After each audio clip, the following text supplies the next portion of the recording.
ئاینی پیرۆزی ئیسلام ڕەوشت و جوانی فێری ئێمە کردووە. پێغەمبەری خوا فەرمێ صلی الله عليه وسلم هەر کەسێک لە ئێوە باوەڕی بەخوا بە ڕۆژی قیامەت هەیە با ڕێزی میوانەکەی بگرێ. بەڕاستی میوان پێی خۆشە بەعام خاوەن ماڵ لەگەڵیان نان بخوا. ڕاستەکەی کابراوان دیار سەرتەوە ئۆستەیە وەکو احترامی دەستی خۆش بێ وەکو احترامی بانسەری تۆ وەستاوە، بەڵام تۆ مرتاح نیت، زۆر جار مرتاح نابی ئەم پیاوە لەگەڵ تۆ نان ناخوات، جوانتر وایە لەگەڵ میوانەکەدا نان بخۆن. ئیبراهیم پێغەمبەر صلی الله عليه وسلم نەوەستا، فەرموو نان بخۆن. ئەو پەڕی کەرەم بوو سەلامی خوا لەسەر بێ، ئەو پەڕی ڕێز و حورمەتە. ئەلا تەئکولون، ئەی باشە بۆ لەگەڵ ئێمە نان ناخۆن؟ کەواتە تۆش فێری ئەمە بە.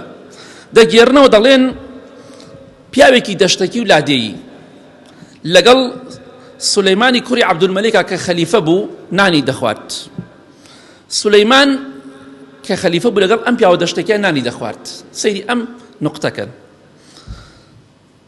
کاتێک کە خاوەن ماڵ سولەیمانی کوڕی عەبدولمەلیک ئەم پیاوە پارویەکی برد، تیکەیەکی برد بۆ دەمی، دوو لە ڕێبەرەسان موویەک بە تیکەکە و موویەک بە پارۆکەوە بوو.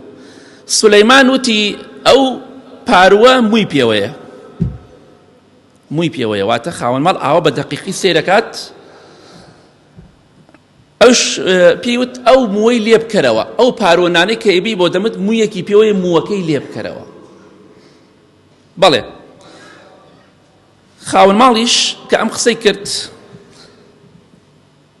ئەعرابیەکە سەیرێکی کرد و وتی یعنی تۆ ئەوەندە سەیری من ئەکەی ئەزانی موویەک بە تیکەکە و بە پارۆکەمەوەیە؟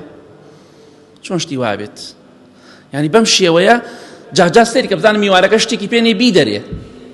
ئەوە ناڵێم، بەڵام چاو مەبڕە ناو چاوی، حەوتە زیاتر سەرت داخە، جاجا سەیرێکیش بکە بۆ ئەوی بزانی نوقسانی هەیە بۆی جێبەجێکەی، ئەگەر خواردنەکەیش خۆی لە بەردەستێ بە شەرم ناکە.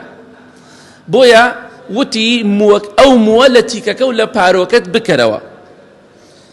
وتی یعنی تۆ ئەوەندە دیقەتی من ئەدەی موویەک بە پارۆکەی منەوە ئەبینی، واللهی لەگەڵ تۆ نان ناخۆم. دەرچووە دەرەوە ڕۆشت، دەرچووە دەرەوە. بۆیە با ڕەوشت و ئەخلاقمان جوان بێ لەگەڵ میواندا. ئەوەی تواناتێ خزمەتیکە، جارجار بە خێراتنی بکە، ڕێزی لێ بگرە، بەڵام ئەوەی کە گرنگە ئەوەیە بە شێوەیەک سەیری مەکە لە ڕووی نێ نان بخوات. ئەو خاڵە زۆر گرنگە.